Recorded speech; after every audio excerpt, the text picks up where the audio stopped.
Nancy is a conductor's daughter. One day she was working on Skarloey with some polish and a rag. Skarloey was snoozing happily, but Nancy wanted to talk. "Wake up, lazy bones. Your brass is filthy. Aren't you ashamed?" "No," yawned Skarloey. "You're just an old fusspot." And Skarloey closed his eyes. He was thinking about his friend Rheneas and all the good times they had shared before Rheneas went away to be mended.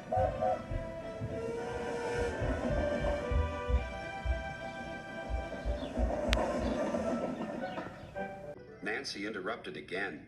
"Don't you want to look nice when Rheneas comes home?" Skarloey wasn't sleepy anymore. "What? When?" "Soon. Daddy told me. I'm going now," she said. "Nancy, stop. Do I really look nice? Please polish me again."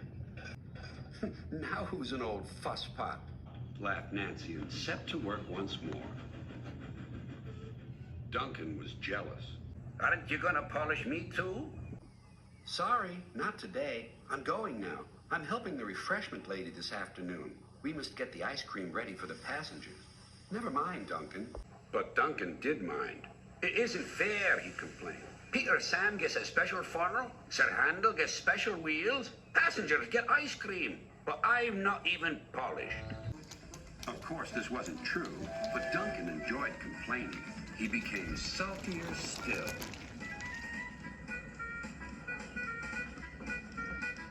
That afternoon, there was bad news from up the line. "One of Skarloey's coaches has come off the rails," called Duncan's driver. "We'll have to take workmen there right away." "All this extra work," grumbled Duncan. "It wears an engine out." "Rubbish. Come on."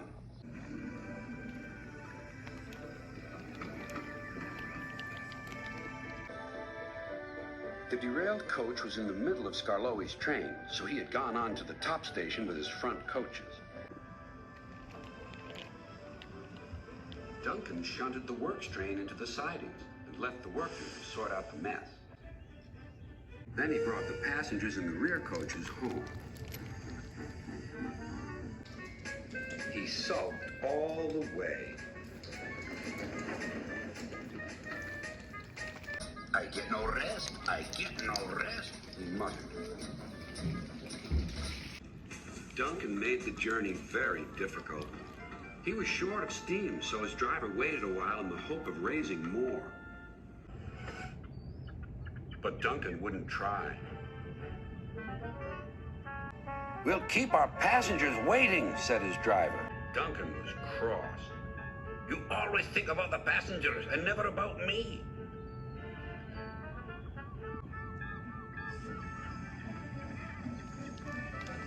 It wasn't long before Duncan built up enough steam to set off again.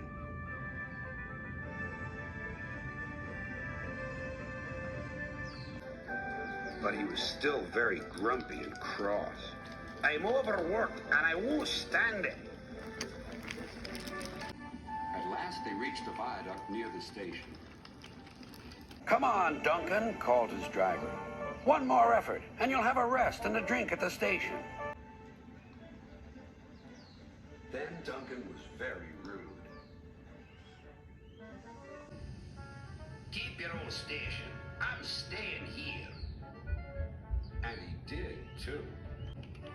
Skarloey had to haul Duncan and his train all the way to the platform.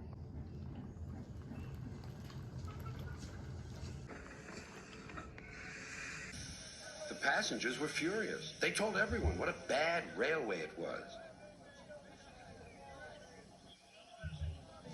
That night, Sir Topham Hatt spoke to Duncan. "No passengers means no polish. And no polish means no passengers," Duncan muttered to himself. "He still has a lot to learn, doesn't he?"